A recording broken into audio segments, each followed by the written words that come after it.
Seorang pria asal Jawa Barat ditemukan tidur di area toko bangunan Jaya Karya Tegal Jaya Dalung pada Selasa, tanggal 15 April tahun 2025.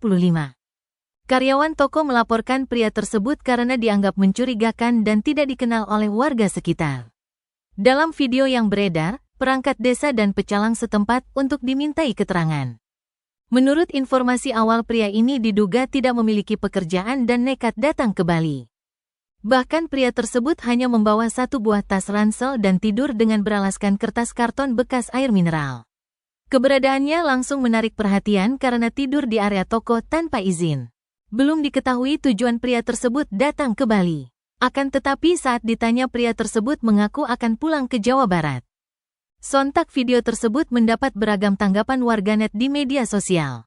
Nah, bagaimana tanggapan kalian terkait video tersebut? Tulis di kolom komentar.